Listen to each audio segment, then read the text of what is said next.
नमस्कार, मैं सतीश शर्मा जाफराबादी। आप देख रहे हैं जागो हिंदुस्तान। जेवर एयरपोर्ट के किसानों सहित जिले भर के किसानों की समस्याओं को लेकर 14 जून को जिला मुख्यालय पर भारतीय किसान यूनियन की बैठक बेनतीजा रही।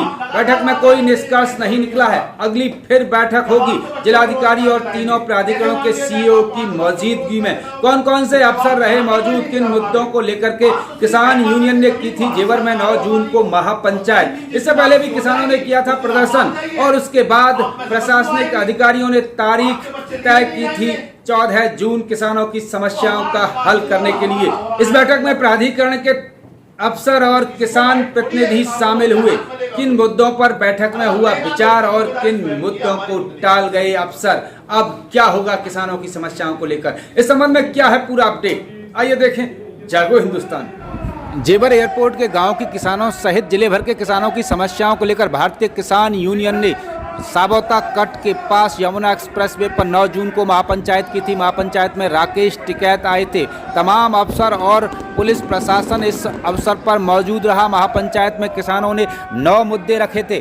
जेवर एयरपोर्ट के किसानों को बढ़ा मुआवजा दिया जाए, गांव के बंद रास्ते खोले जाएं, शोर की जमीन का पुनर्ग्रहण किया जाए, विस्थापन नीति को सही किया जाए, अतिरिक्त मुआवजा किसानों को जल्दी वितरित किया जाए, अथॉरिटी द्वारा ली जाने वाली जमीन का किसानों को 10% दिया जाए और एनजीटी के नियम निर्देशों के मुताबिक 10 साल से अधिक के ट्रैक्टर को सड़कों पर चलने दिया जाए और किसानों को 24 घंटे बिजली मुफ्त देने के मुद्दे सहित 9 मांगों को इस महापंचायत में रखा गया।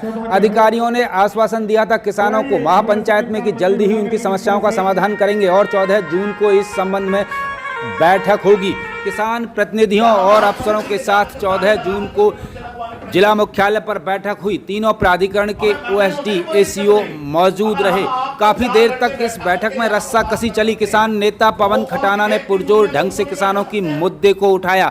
काफी नोक झोंक हुई, घंटों चली इस मैराथन बैठक में।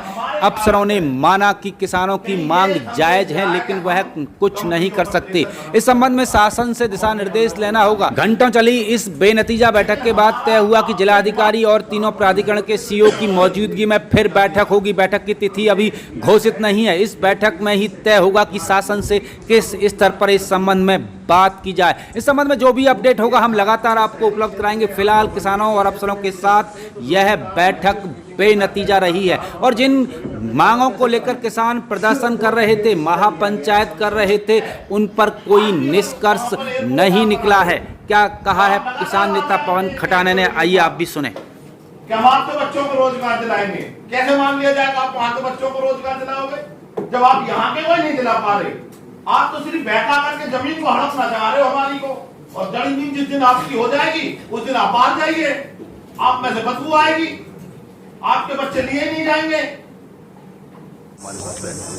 हमने हमेशा कहा है कि हम विकास में बाधक नहीं बनना चाहते, लेकिन हमारे क्षेत्र के किसान और मजदूर का अगर विनाश होगा तो उसको भी हम बर्दाश्त नहीं करेंगे। हमने कहा है कि जो 64.7% मुआवजा है उसका वितरण क्यों नहीं हो रहा है। जो आबादी बैकलिंग की समस्या है वो आज तक। तो जेवर एयरपोर्ट के विस्थापित गांव को जेवर भांगर में बसाए हुए 1 वर्ष हो गया। इस 1 वर्ष में ग्रामीणों को क्या सुविधाएं मिली हैं, क्या है प्राधिकरण की जीरो ग्राउंड रिपोर्ट, किन किन प्रोजेक्ट पर काम चल रहा है, कौन से प्रोजेक्ट हुए हैं पूरे और क्या अभी तक बनी हुई है ग्रामीणों की वहां समस्याएं, इस संबंध में क्या है पूरा अपडेट हमारी अगली पड़ताल में देखना ना भूलें। Jewar airport, film city, new Noida, new greater Noida, Tappal Bajna, Raya, Mathura urban centre सहित एनसीआर के डेवलपमेंट और खास मुद्दों पर आप रखते हैं ध्यान, तो लगातार देखते रहें जागो हिंदुस्तान में। सतीश शर्मा जाफराबादी, नमस्कार।